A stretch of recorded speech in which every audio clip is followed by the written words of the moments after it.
Welcome to the Third Quarter Warriors podcast. The Third Quarter Warriors are the best team ever, and we are the best podcast ever. Happy Monday, everybody. We are going to help you start your week out right because on today's episode, we dive into the Lakers' new backcourt, NBA players pissed off about their 2K ratings, Swaggy P's Codeine stomach, haters' corner, and much more. Welcome to the third quarter, everybody. What is this? What is going on right now? I said, what the hell are you talking about? What's my package look like? Yo!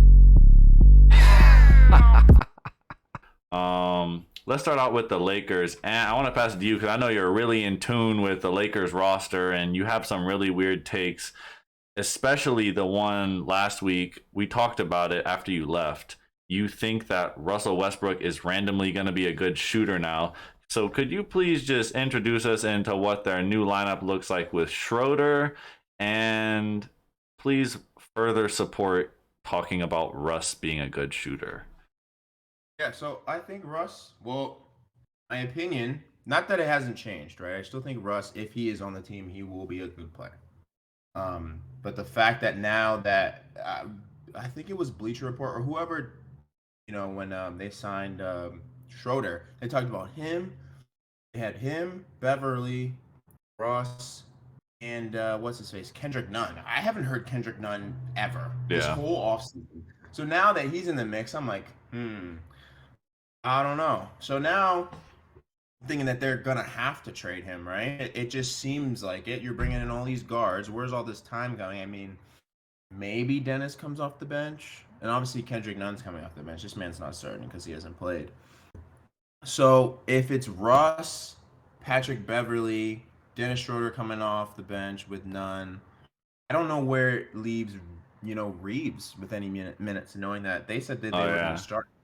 Well, I don't think he needs to start. I think we need Reeves to come off the bench. He's going to be like I say Caruso, and I don't think I'm saying it just because he's another white guy, but he seems like a Caruso because he comes in with energy. He can shoot and dribble like in defense. That's just like what they had with Caruso when they won the championship. Just a guy that came off the bench. Who said Reeves was going to be starting? Did a coach say that? I heard a report saying that he was going to start. That means he saw an Instagram square. Because how many minutes did he get last year? Like maybe 8-10 minutes a game, right? Like he wasn't playing that much, right? No, he was playing a lot, Brian. He was Reeves? playing a lot. I don't know his average, but he was playing a lot of minutes for sure. Look up. Okay. Well, I don't think we need I think it's good that we have so many guys that aren't like the superstars. Like we didn't need to bring in like another star to our team. We just need guys that can support, and when someone goes down for 3 weeks, we're not just going to lose like 7 or 8 games in a row. Like we need guys that can step up. I think Reeves would love to do that. Beverly's out with an ankle, Reeves comes in, Russell, like stuff like that. I think that's really important, and that's why the Lakers were good in the past, because they could just sub someone in and they're a great play. They're like a solid player. It's not like a big drop off. So I think that's really good. I mean, I think Reeves is I think he's good, but I think if you have to start Reeves, I mean, maybe he's made like a big jump this offseason, but if you have to start Reeves, I don't think that's a good thing for your team. Yeah, he's probably not a starting level guy, but I'm just saying. They had him. This is probably a beat writer, Ryan Menzie. As Lakers guard, Austin Reeves appears to be in the starter conversation. The headline: Austin Reeves penciled in as LA starter. Nah, bro, the Lakers, like beat writers and stuff are ridiculous. They just take stuff and run with it. I think they live in LA and they just understand what sells. Like there was a report, and it was like the coach said this. I don't know what he was asked, but he was like, Darvin Ham was like, yeah, we're willing to explore any lineup that makes us win. And then the headline was Darvin Ham is willing to not start Russell Westbrook to win games. And I was like, bro, he didn't even say anything about Russ. That's so wild. That's some good reporting right there. That's some good spin. Yeah. Patrick Beverly commented on the Instagram post and was like, y'all really reaching LMAO. By the way, Ant was right. Austin Reeves played a lot more than I thought. He averaged 23 minutes a game last season. Mm. Everybody So, was hurt too. I mean, he played Well, over maybe when we're 61 games, so he played a lot too. yeah. I didn't realize that either because I didn't watch the Lakers once. Just ever, it was really sad, the Lakers, and I just didn't want to watch them. I didn't watch a lot of the games either. Like, I watched some of the bigger games, but I just never noticed. I guess I never noticed when he was on the court. Yeah. So, and do you think this picking up Schroeder is gonna help things or complicate things? Because there's obviously some egos, Beverly and Russ. I don't think Schroeder really has an ego because he was a free agent and wasn't gonna be playing anywhere. Do you think it complicates things or makes it better for the Lakers? Do I think it's what? Like, Sorry. do you think adding Schroeder to the roster like complicates things because like Russ and Bev definitely have like egos themselves, or do you think it like just makes the Lakers better overall? I think it makes the Lakers deeper. I think that Patrick Beverly's not going to play every game. Dennis Schroeder will probably come off the bench and play maybe 15 minutes. But it does complicate things for Russ because Russ I think played like 80 games last year. I don't think he missed a game. He may have missed one. So you're obviously taking minutes away from him. At this point, are you trying to trade him? I think at this point they're trying to find a because I saw a report that they're going to try and get Bogdanovich from the Jazz as well as Terry Bojan, but yeah. Rozier. Bojan, I don't know. They all It's got John. it's Bojan Bogdanovic for the Jazz, Bogdan Bogdanovic for the Hawks, and Bogdan. Boban Marjanovic is the really tall freak.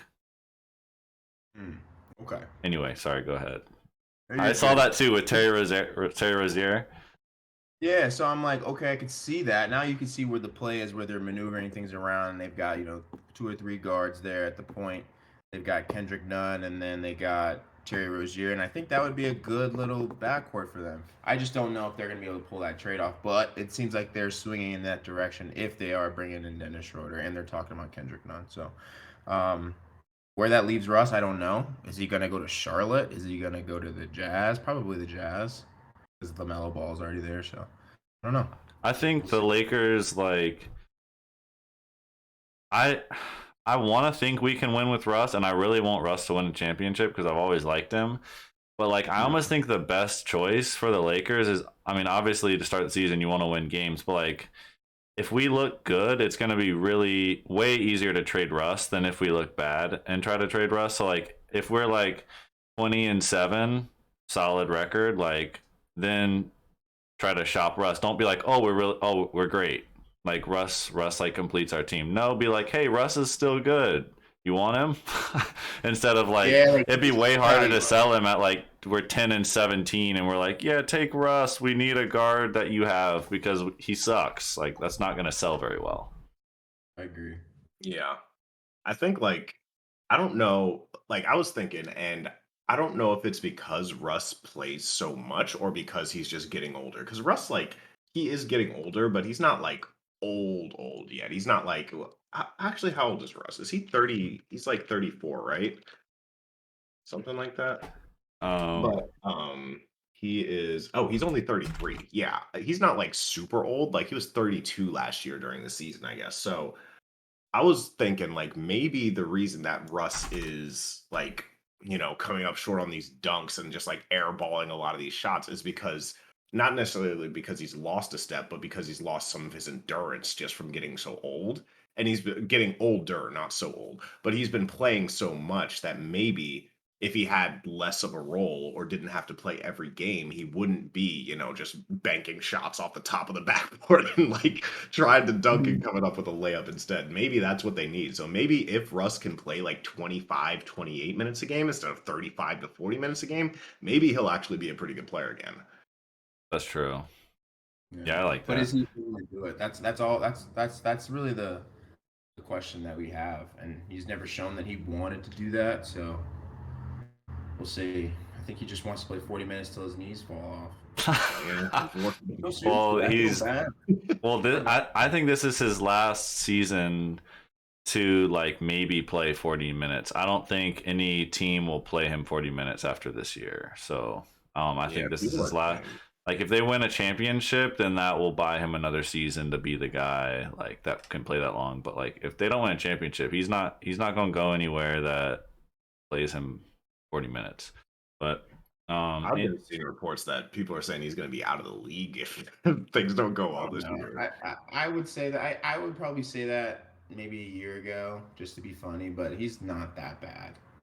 I mean, Just- Carmelo wasn't that bad, and he didn't have a team for a year. So unless Russ could be a bench player, like I don't know where he fits after this year. I think that Russ won't be out of the league because Carmelo was. Like, I think it was an overreaction, and it was just a whole lot of like social media and normal media just saying like Melo sucks, and then like, oh my god, he's out of the league.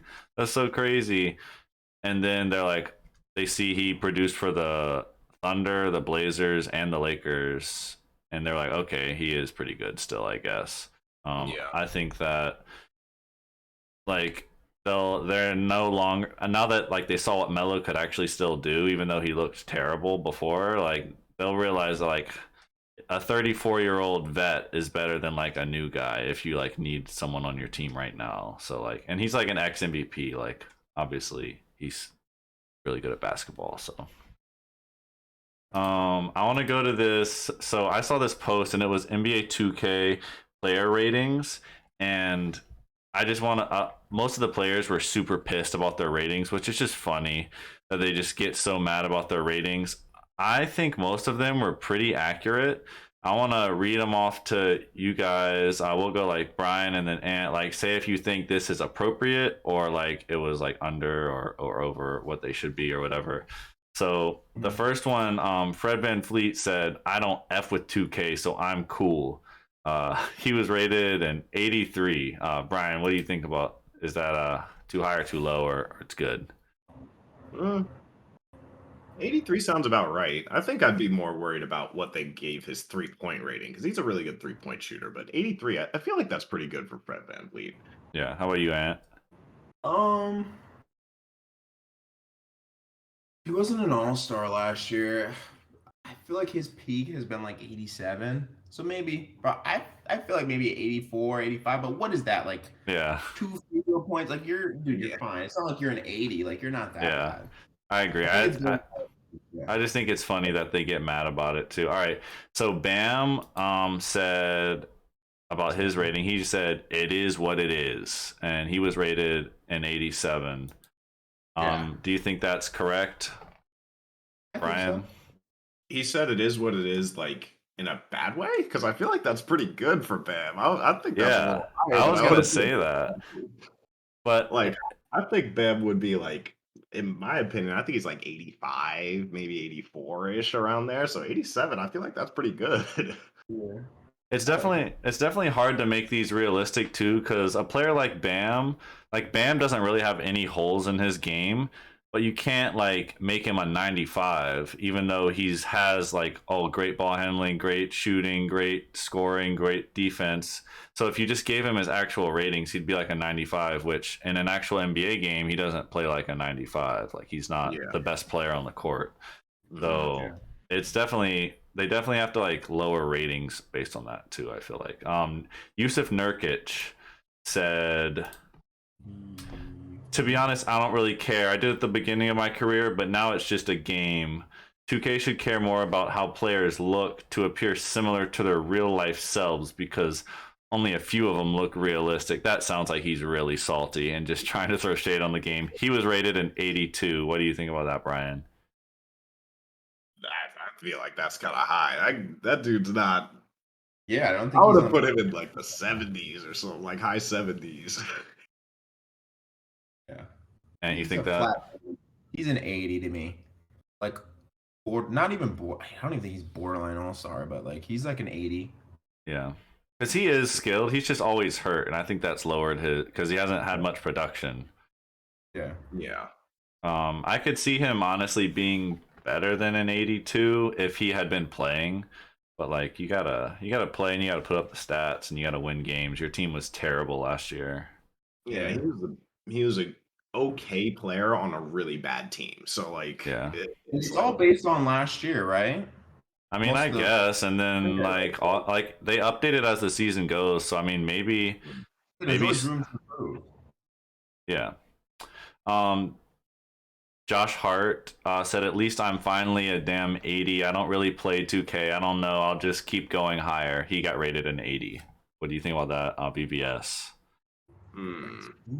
I mean, I guess I don't know. I don't know how to rate Josh Hart. He's like one of those like gadget players. He kind of does a little bit of everything, but he's not really that good at anything. Like he's a weirdly good rebounder for a guard. Like he's a defender. He shoots okay. He's like not really a ball handler, but he can be. Like I guess 80's like kind of sure. I don't know. Yeah. I don't know what I would put him at. What do you think, Ant?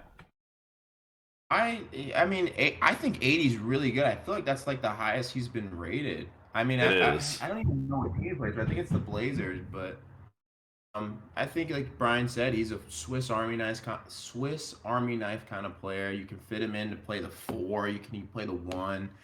He's not great at anything, but he's got heart and he plays hard. Got heart. He's got what? Josh Hart. Let's go. Yeah, I think. Again, I don't think that he's an 80 in the NBA though. Like if he's on the court, like you don't game plan for Josh Hart, I don't think. You just play him straight up.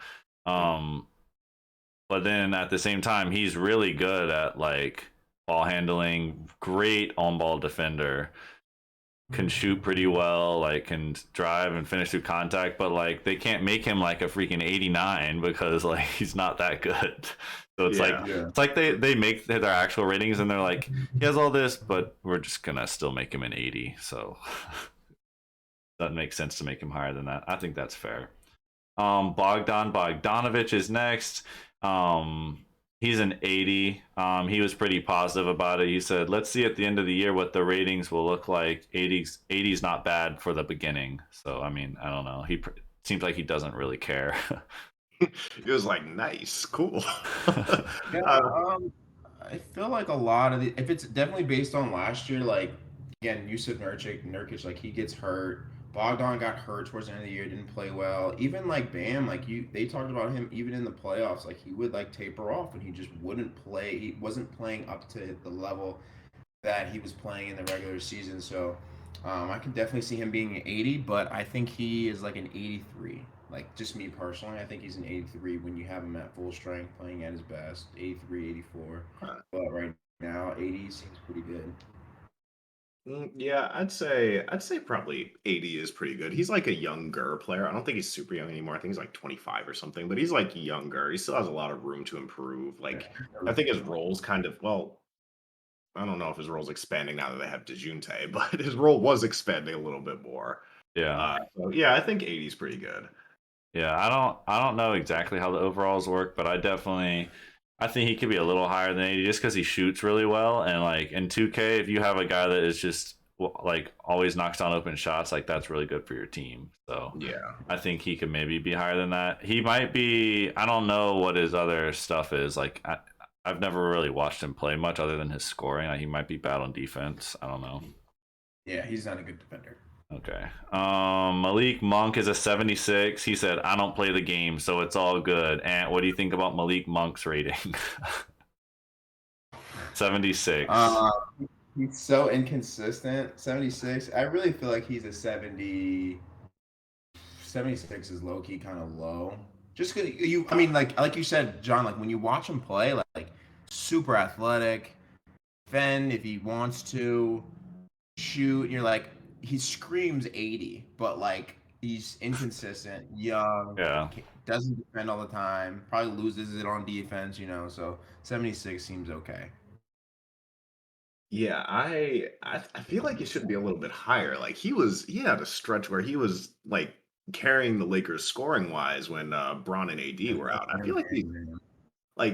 feel like he's a really good scorer, but maybe he just has like garbage defensive ratings because he does not play defense. So that might be what's bringing him down. That's true. I thought, like, in terms of, I know it's the 2K game, it's not like rating them in real life, but it's supposed to be somewhat realistic. And I think I'd rather have him on my team than would I rather have him on my team than Josh Hart?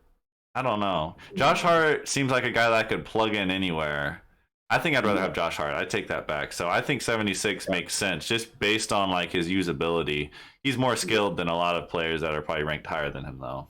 Yeah, like I think I would obviously you'd rather have Van Vliet than any of these guards on this list, but I think Josh Hart and Bogdan being both 80s kind of makes sense because like they're pretty like what team would want them is pretty equal, I feel like. Yeah. These last two were my favorites of the whole bunch. So Darius Baisley said, I should. So he got rated 76, and he said I really should be a 70 or something. I haven't done anything yet. I'll earn it though. So I like that. Just putting himself down, making a joke of it, kind of, and just being like, yeah, I haven't done anything, so of course they're not going to rate me very high. And what do you think about Baisley's rating? Honestly, I only know him through fantasy, and people say he stinks. So I don't know. 76 might be too high. He might be a 74. He might need to be lower. But I have not watched the game, so I'm not a fan.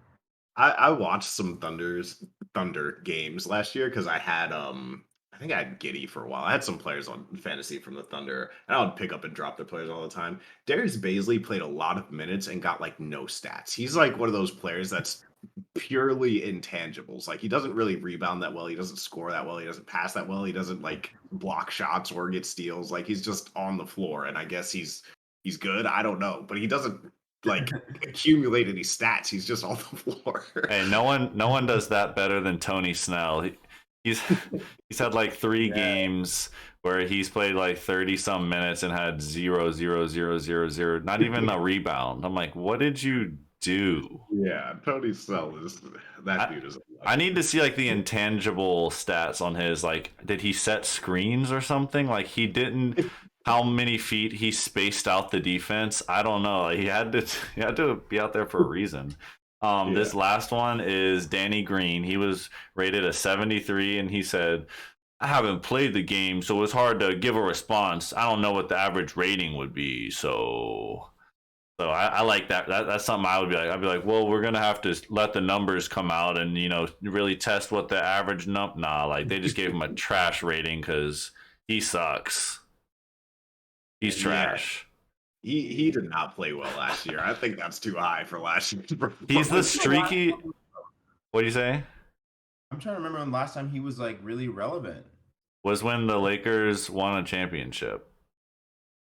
Oh yeah, I remember. Okay, yeah, I remember LeBron threw him the ball, and everybody was like, "Why'd you throw it?" And he airballed, a 3. I remember I was very faded watching it in my apartment, and I'm like, oh, great pass. But Danny had been missing the whole night. I'm like, he's wide open from the top of the key. That's so easy for a shooter. And he airballed it. I'm like, no clutch gene, no balls, nothing.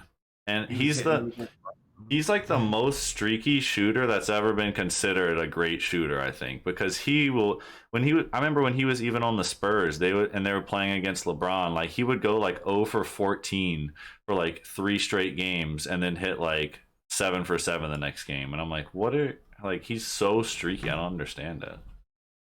So I like 73 for him. In 2K, there's actually a consistency rating too. So, or maybe more, but there used to be one. So he probably has like a really low consistency rating. Oh, he has to.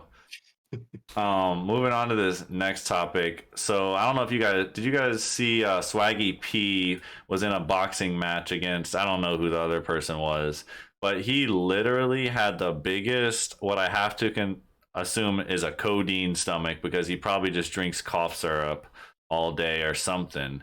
He looks pregnant in this boxing match, and he's just like he looked like he's about to have twins, and he had no business being in a boxing match. But then I was watching some of the highlights, and he was low-key kind of shifty though. I was like, he doesn't look like the guys that walk out there haven't ever like fought or been in a boxing match and are just like punching straight out. Like he was like moving, like showing shoulders, like faking, and I was like, he low-key, like, he wasn't a good boxer obviously, but he looked like he belonged there. Kind of like if you see someone dribbling and shoot a basketball, you can tell if they've done it before. He looked like he'd boxed before, but his body did not look like he'd boxed before. Did you guys, VVS, did you see that video? I did, and that he looked like he had just been drinking lead. Like he did not look prepared. And also, didn't he? Was it him or was it his opponent that like got disqualified because he argued that he got like what was he arguing? He got like hit with an elbow, and then it said they ended the match. So I don't know if that means the other guy got disqualified or they were just like, it doesn't matter who wins, honestly. You guys both got paid already. Just end it. I feel like that's probably what happened. Yeah, like he was like fighting with the ref over a call. They were like, "We're calling it," and I was like, "What?" I watched it. I was like, "What happened? Like, why was he?" I think he just didn't want to fight anymore or something. Maybe he just got gassed. Do you think he could beat Darren Williams? Like, who do you think wins that fight if those two fought? Darren Williams is winning that. Sure? Who did Darren Williams fight? Was it a running back? Frank Gore. I think it was Frank Gore. Oh yeah, I'm trying to remember what that fight was. Someone was throwing punches. Was that Darren Williams? He was throwing very hard. I didn't like full body punches. He was like, I don't remember. But I think Darren Williams is probably winning just because he's definitely bigger than Swaggy P. Weight classes matter so much. Yeah, Swaggy P's like, isn't he like 6'5" or something? Was his opponent tall? Like, I don't know how it really. I know they do weight classes, but they don't do anything with height in boxing, right? No, it's just weight. Okay. But like, if you're too tall, you're not going to be very good because you're gonna just fight up. You're gonna fight like a boulder. But yeah, that was just. I love seeing. It's like the most random like athletes that you sort of forgot about, but. And like it's like their first year out of the league, and they're just fighting. Like there was another one that was Adrian Peterson versus Le'Veon Bell, and it was just like Le'Veon. You should have just played for the Steelers when they were trying to get you to play, and you wouldn't sign the contract. And never, he went to the Jets for like 2 years maybe, but then no one ever wanted him because they're like, this is the first time an NFL player just refuses to play. I think, and so they're like, kind of just. I feel like he could have had a longer career and maybe backed up some of the more young guys, but just no one wanted him. And then him and Adrian Peterson just turned to boxing right away, and he knocked out Adrian Peterson. It was like Adrian Peterson used to do to his kids. It's crazy. Oh. Dang. That's. Yeah, he did. He did that. Yeah, he did. Yeah, Le'Veon, his like holdout situation. I mean, there are other players that just held out and didn't play, but like running back specifically during the time he held out, like that was during I think the point where NFL teams started to realize that running backs are like not good after they turn like 26. Which is like so he was trying to get his money before then. And the Jets like paid him, but he just like running back is the most situational position in the NFL. If your offensive line isn't good, you just have no chance. I definitely wonder what the path to these athletes joining a boxing match is like. It's like maybe they want something to compete in, and they used to like messing around with their friends, like fighting, and so they start training boxing, and then someone's like, oh, like here's an opportunity, and they're like, yeah, I'm a great boxer. Or is it just like, yo, Swaggy P, like you want to fight this guy? We'll give you $500K, and he's like, all right, bet, and he trains for like 2 months and then fights. Like I'm curious how that works, because some of them look like they've been training, and some of them look like they've never fought before. Dame, I know he like trains like through boxing, like that's his off-season workout. So maybe that they've been doing that for so long, and maybe it was like, hey, like you said, Swaggy P, like you already box like for your like training to get in shape. You might as well, I could find somebody to fight you for $500K, like you say. He's like, all right, fuck it. I would be scared of Dame. I feel like he would beat the crap out of me if we fought.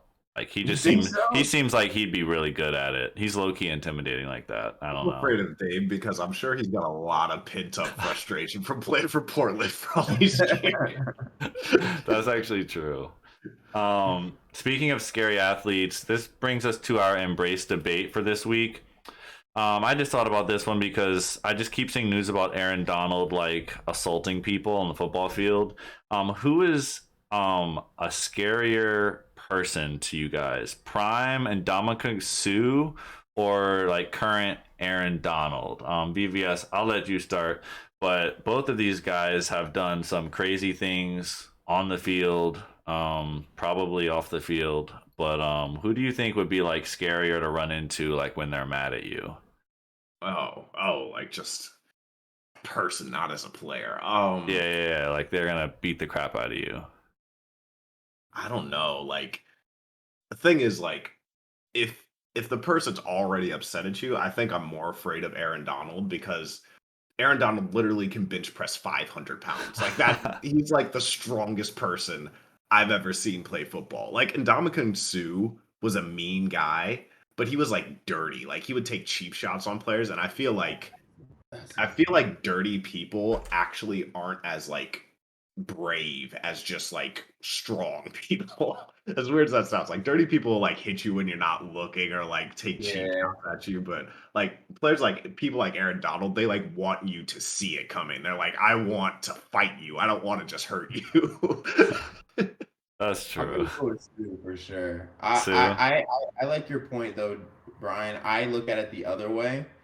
That he's dirty, so like we're fighting and he like pokes my eye, kicks me in the nuts, like tries to drag me on the ground. Like he's already won. Like that's the thing I see from Ndamukong Suh. That's why I fear him a little bit more. But I can see your point where it's like he probably doesn't really want to fight. He just wants to catch you and then like have the ref like, oh, I didn't do nothing. He's one of those guys. For me, I think it's close because Sue like used to stomp on people after he sacked them. And then Aaron Donald, like I think he was fighting like three people. Like he in a practice this year, he ripped their helmets off and was swinging at them. Like he had one helmet in each hand, and like that is it's cool, but that's terrible. You shouldn't do that. Like that's like assault with a deadly weapon if you hit someone in the head. But I also heard that Aaron Donald trains with knives, like when he's training football in the off season, like does swim moves and stuff like with knives. He's like, there's no room for error, and I'm like, bro, what? I'm not trolling. You can Google it. Like it's reported that he trains with knives, and he went on Part of My Take, and they like asked him, and he's like, yeah, I do that. Like, there's no room for error in training. I'm just like, so he obviously has knives, knows how to use them. I'm gonna say I'm more scared of Aaron Donald because he's strong and has knives, but I do think Sue might just like bring a gun and shoot me, so that would suck too. Street fight, yeah.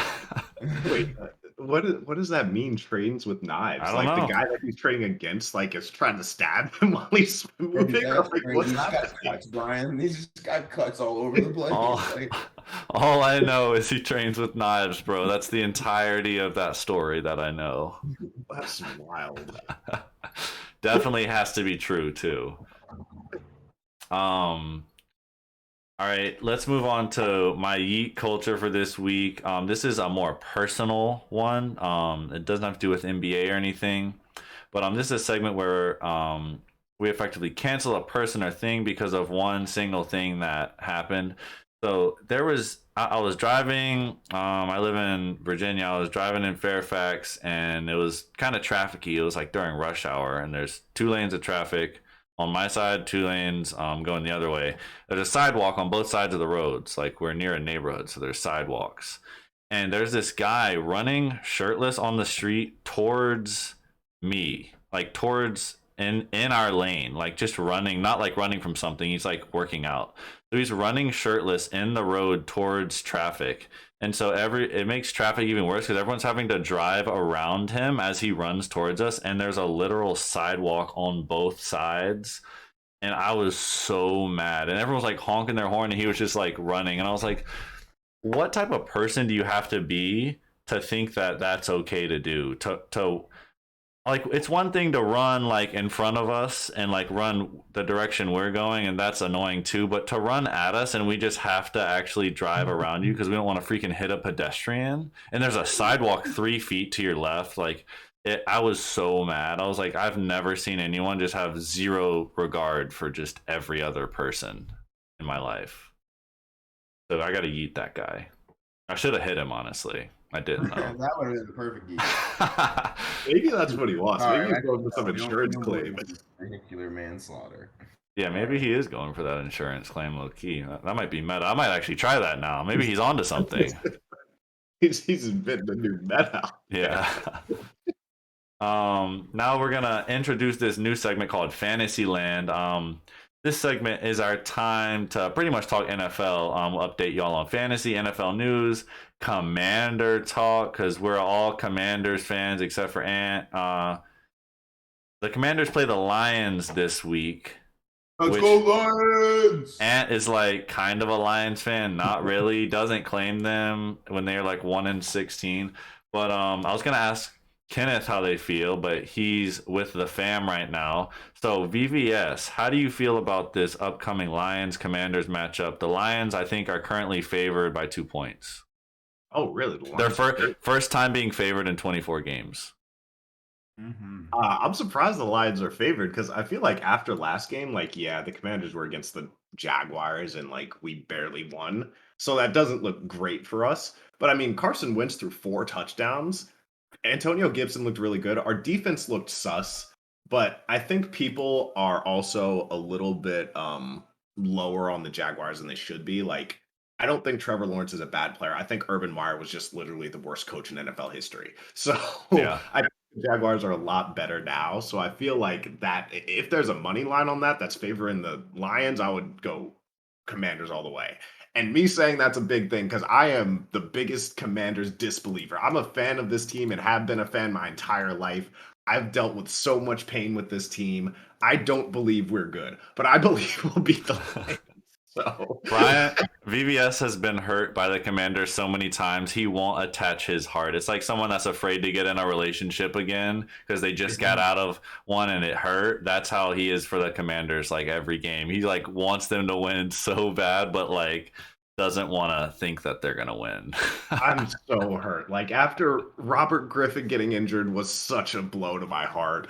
Like the way we handled Trent Williams was so painful. Albert Hainsworth was one of the most painful things. Like I've put my even if I don't say I think we're gonna win and I'm like I hate the Commanders, my heart is still with them. And every time they do something horrible as a franchise, it's like just my heart is being carved into pieces slowly. This is the first time I feel like no, it's not. It's the first time I feel like right now that I have kind of hope, but I say that every year and then things just go terribly. So the division's wide open. The Cowboys are not going to be very good, at least for the next 4 weeks without Dak. I see them going maybe like 1-3. Dak isn't that good. I don't know why everyone's like, oh, Dak. I'm like, he's never been that good. Dak is like a Kirk Cousins. Like he's been like solid, but he's like Kirk Cousins, but injured all the time. I think Kirk Cousins catches the most strays of any quarterback ever. Like Kirk Cousins, I saw. I don't know if anyone else follows him, but Barry on here is what his name is. His name used to be Barry McCockiner. I think that's his YouTube name now. And like Barry McCockiner says, Kirk Cousins is Tom Brady with bad luck. Like, and I believe that because Kirk Cousins is a good player, but no one believes it. And like he's always had good stats. He's always performed pretty well. He doesn't play great in crunch time, but like I would say Kirk Cousins is probably like 12th, 13th best quarterback in the league. And yeah, that's not great, but he's good. Like I think Dak is better than Kirk. I think Dak is like 8th, 9th best quarterback in the league right now. But my question is, why do people think Dak is good? He doesn't ever do anything. He plays well. He's just like round quarterback. You think what was he 7th, whatever it was, and so he's lived past that expectation. He's on the Cowboys. That's another reason why he's pushed up that high. That's true. He's always had a good running game. He's always had a good receiving core, and it's just like he's put up a lot of numbers. So maybe that's got to be it. But I mean, he's never followed through with all that stuff. I feel like he puts up good numbers. I think that's why people like him. And like he throws a good pass, but like I think he does play a little too safe. And when he plays risky, his risks aren't that smart. Like the thing is, NFL quarterbacks, like the top tier of NFL quarterbacks, are so far beyond like the middle tier. and Dak is like where that middle tier is like kind of starts. He's like the best middle tier quarterback in my opinion. It's like being the tallest midget. Like No, that's not cool. I mean that would be being that. No, I disagree. I'm not going to elaborate on that because I don't want to say. Okay. Well, I don't think you guys understand the stats that I have to back it up. I saw a video of David Carr, who is Derek Carr's brother that never really made it. And Dak Prescott at a ESPN zone, and they were doing one of the football things, and it was like you throw closer and then it gets further and further, and they each like were throwing 10 balls. David Carr went like 10 for 11, and Dak went like 1 for 11, and that's all I needed to see.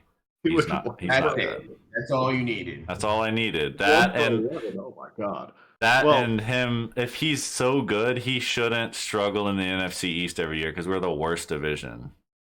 Well, the thing is about David Carr, he wasn't a good NFL quarterback, but David Carr was he was the first overall pick. People thought he was going to be amazing when he came out. In terms of actual mechanics and quarterback skill, he's good. He just wasn't actually good as a football player.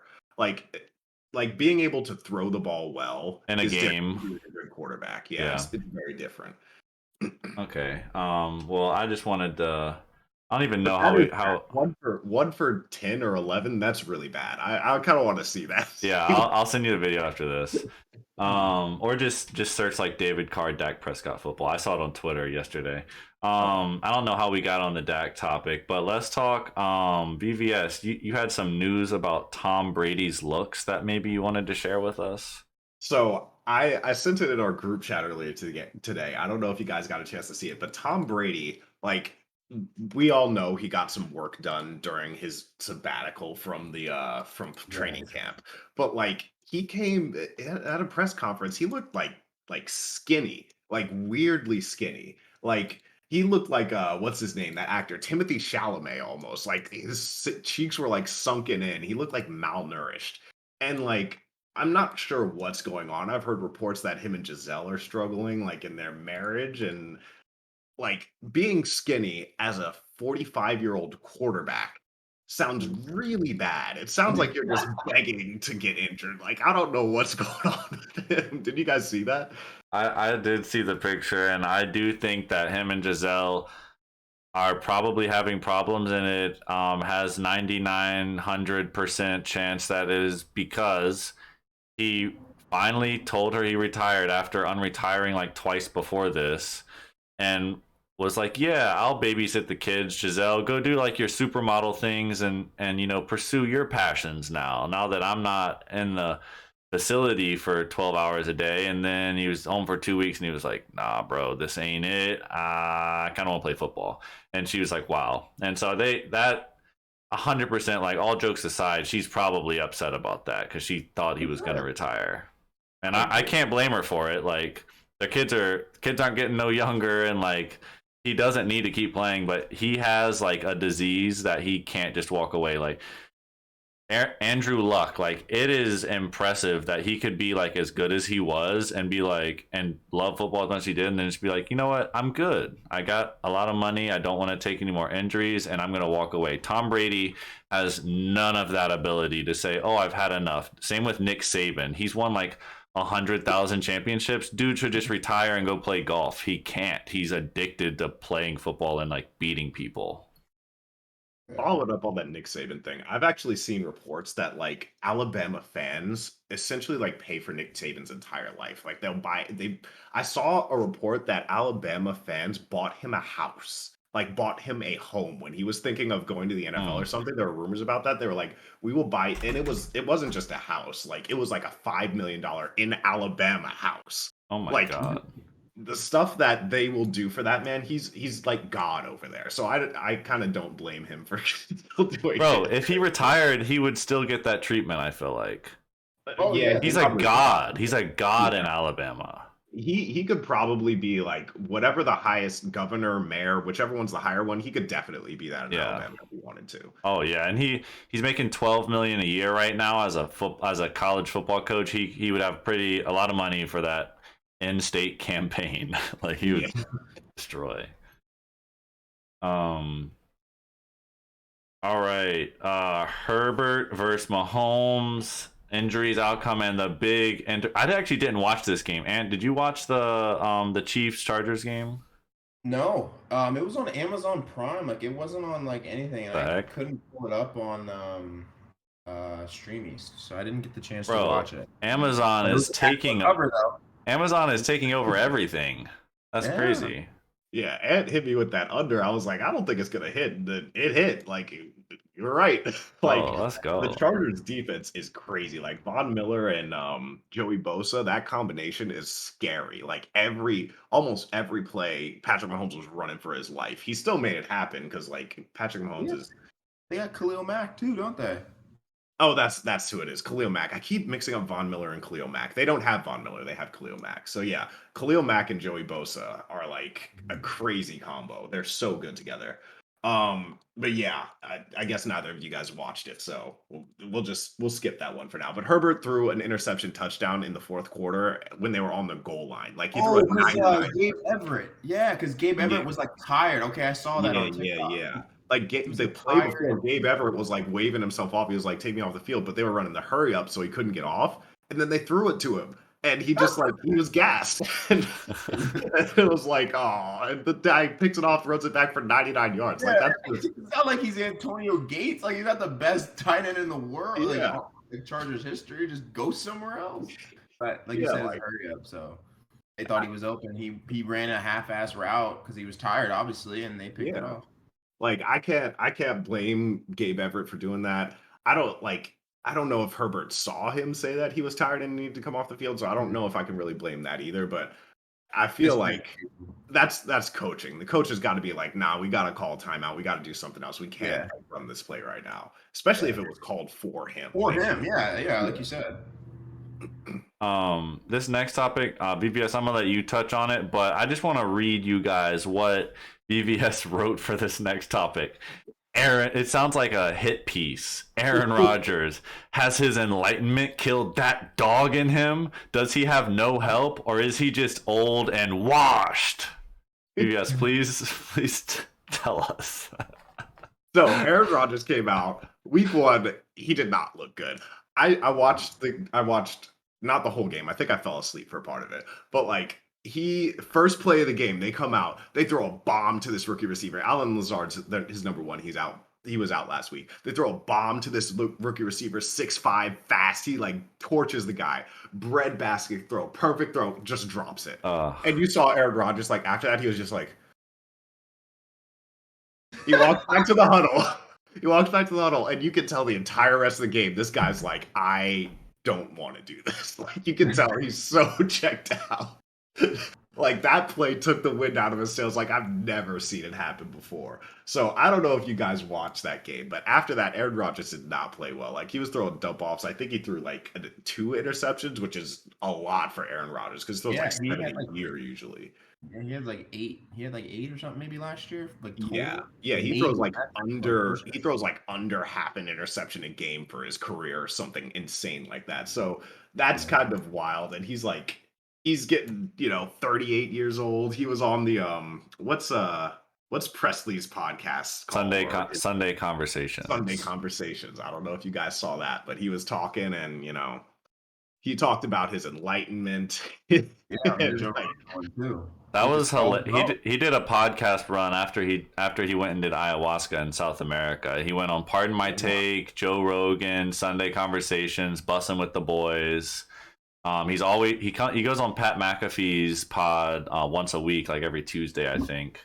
But yeah, that guy, I'm not gonna lie, he seems really cool. He seems cool to hang out with. But then the type of guy that you hang out with him for like 3 or 4 hours, and then he starts like talking about weird stuff, and you're like, oh, okay, yeah, I don't really have anything in common with him. He just can act normal. That's what he seems like. Yeah. So what do y'all think? Do y'all think his ayahuasca trip? Do y'all think that's affecting his mental right now? I mean, it's supposed to help you, and it's supposed to make you like more acceptive of things. But I think he was like probably still vibing from it, like in a great mental place. And he threw that pass, and the guy dropped it, and all that just went out the window. And he's like, "I hate this team." Like this is reality, Brian. Like it set in. It's like this is a long season. Like we got no other guys. I saw that they were trying. They're just like a report that they're gonna try and get a OBJ. But I mean, the guy can't. They can't help. He can't help you now. There's no point in signing him. So it's just like I don't think they should get OBJ. I think Aaron Rodgers wouldn't like OBJ. You don't think so? Hey, I think OBJ's still good. I think he's a really good player. Like when he was playing for the Rams when Robert Woods went out, he stepped up till he got injured in the Super Bowl. But like he was playing well. May not be what you expect, but he still commands like a defensive presence, a game plan, and I feel like that is enough that'll help Aaron Rodgers at least, right? Because right now you're looking at that team and you're like, who out there is going to catch a ball? Who's going to do it? Okay, this is actually a hot take. I think OBJ is who Kyrie Irving thinks he is. Like I think OBJ is like the one who's actually gets bad media press all the time and actually isn't that bad of a guy. Like in New York on the Giants, he was in a bad situation. Like he actually was. And yeah, he forced his way out of that, but like it happens. Like players are in bad situations, they force their way out. Okay. But like since then, he was playing with Baker Mayfield. And a lot of people don't believe this, but Baker Mayfield is a garbage quarterback. He is not a good player. He's been in great situations his entire career, and he has made nothing happen as a result of it. He's a bad player. And, like, he was in that situation, and for the most part, he kept quiet the whole time. And I don't know if you've heard what Jarvis Landry said coming out of there, but everyone trashes Baker Mayfield. He is a bad quarterback. So he went from bad situation to bad situation. He finally got into a good situation, got injured, and he's dealt with injuries his whole career. And he's been relatively quiet since like leaving New York, really. Like he said he wanted to leave Cleveland eventually, or I guess did he get traded or did his contract run out? I can't remember, but he got out of that situation and like it was mostly quiet. People overblow what he's doing because of how eccentric he was when he was in New York, is my opinion. I think he's definitely matured.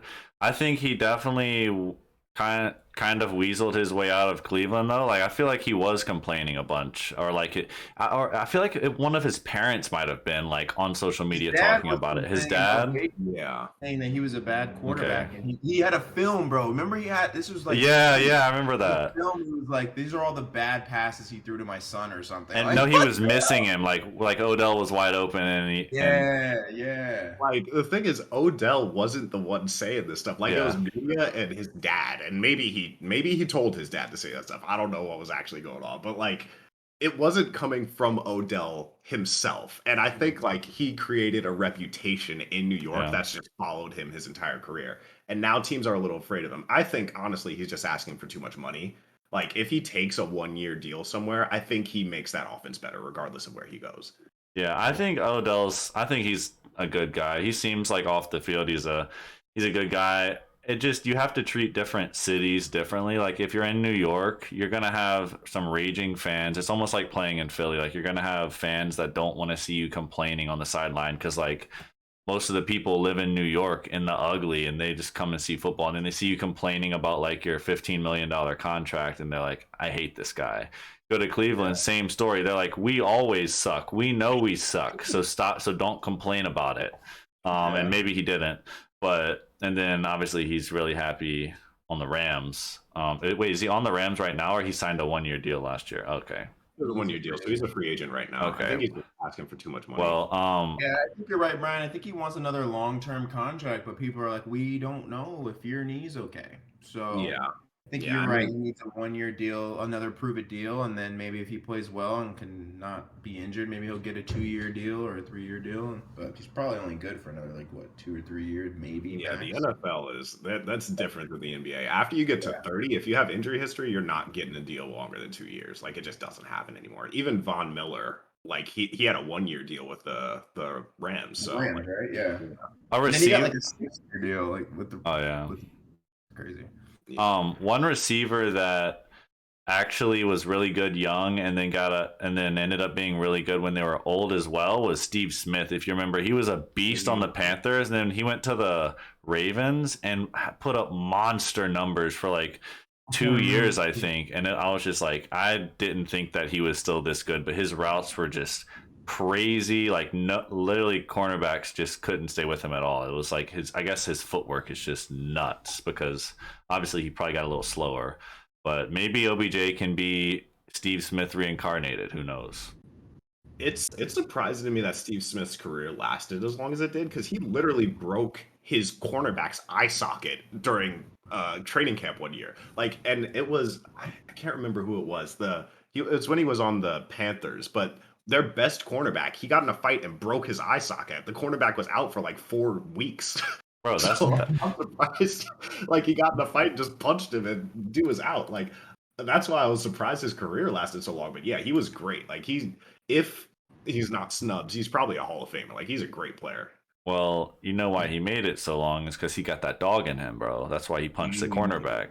It probably is. I mean, he was like, he was a short guy, and before Tyreek Hill, like, everyone was afraid of. Yeah, he was like 5. He was listed as 5'8", so who knows how tall he actually was. But like, before Tyreek Hill, everyone was afraid of short receivers. Like, no one wanted a short receiver. So he played with a chip on his shoulder his entire career. Like, no one thought short receivers could be the number one.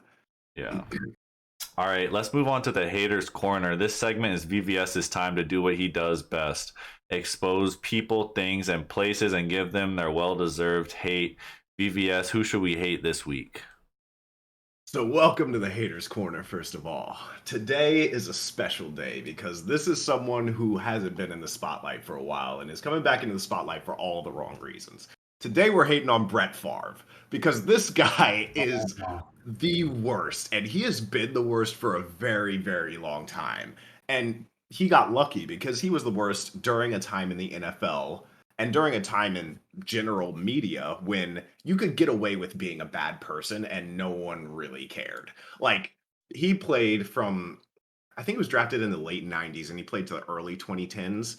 And during that time, social media wasn't really a big deal. But first of all, let's get into why he's in the news right now. This guy built a new facility for his daughter's volleyball team, which sounds good, but his daughter's volleyball team plays in Missouri, and he took like taxpayer money from the impoverished section of Missouri, which is already the poorest state in the country, to build his daughter's school and new facility.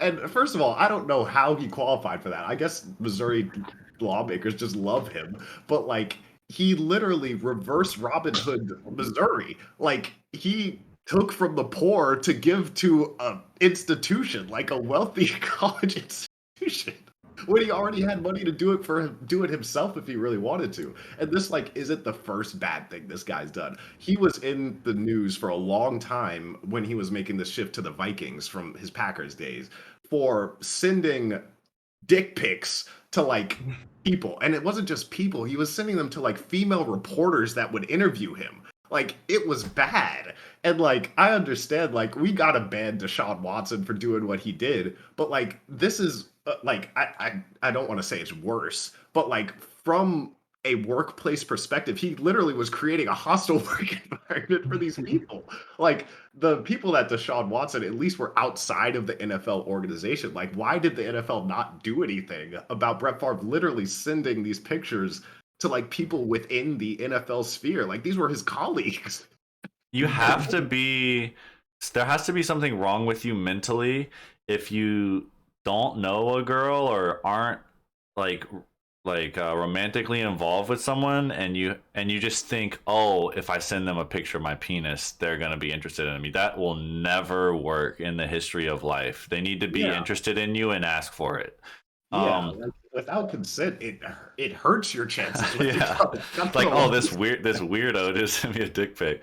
Yeah. Tagging on to the story about his daughter, the funniest part about that story, it's not funny, it's obviously a bad thing that he did, but the funniest part is that the reason he got caught is because he messaged like the governor or whoever pushed it through and was like, hey, like, I can't get caught for doing this, right? And the guy, He put in writing, I can't get caught for like transferring this money to my daughter's new gym, right? And the guy's like, no, we're good. And then Brett Favre replies, okay, good. I was worried for a minute.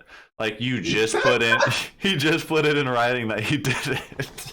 Like, that makes it, I didn't even know that part. That makes it so much worse, because, like, he could have argued, he was like, oh, I didn't know it was coming from this fund, like this or that. But no, he knew. Like, he was well aware, like, I'm stealing from the impoverished people of the poorest state in the United States, and I'm giving it to my daughter's volleyball team. And I'm pretty sure, is it Missouri that's dealing with a water crisis right now, too? Yeah.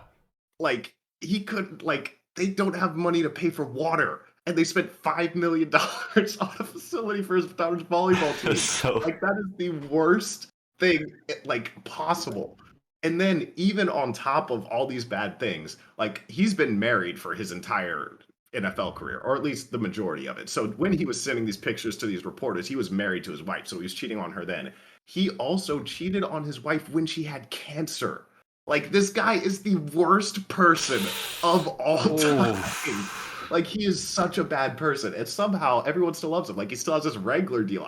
He might be a part owner at Wrangler with how long he's had this deal by now. Like, I don't know how this guy is scathed by when, like, Deshaun Watson is banned for, well, actually, it's only 8 games, which isn't that bad. But, like, the NFL now, they ban players for stuff that they sometimes are proved innocent of. And Brett Favre has been guilty of all these things. Bro, speaking of the Wrangler thing, I feel like their target audience might be people that are probably like, well, what's wrong with sending a simple picture? Oh.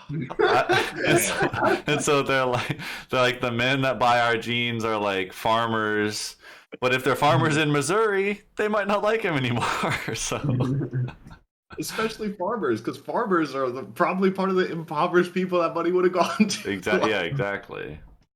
It's like, that dude is the worst. He has been bad for so long, and I'm glad people are finally realizing that Brett Favre is not a good dude. Like, he needs to.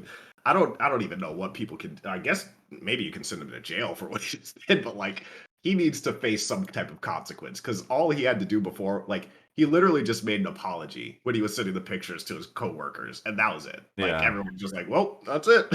Like, there were jokes, but that's it. Yeah.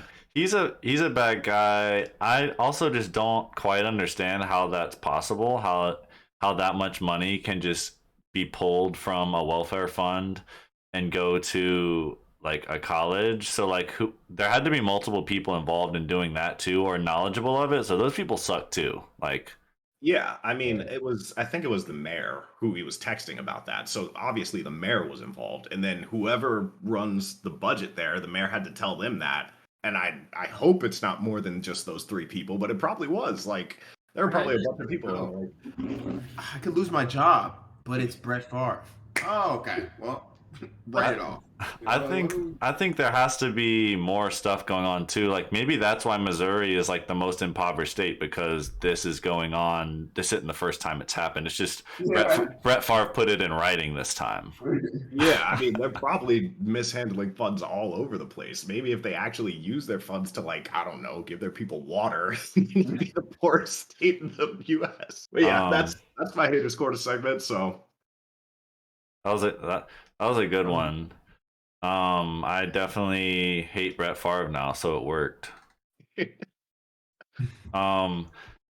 That's all I have for this week. We have a draft. We'll do it next week. We're going to be drafting the all-time best cereals. So come with your lists, and it's making me really want some cereal. I might go eat one right now before I go do this thing. But anyway, thank y'all for watching and listening. The Third Quarter Warriors are the best team ever, and we are the best podcast ever. New episodes every Monday. Follow us on Twitter, Instagram, and TikTok at Third Quarter Warriors. And that's it. Peace. welcome to the third quarter, everybody. What is this? What is going on right now? I said, what the hell are you talking about? What's my package look like? Yo!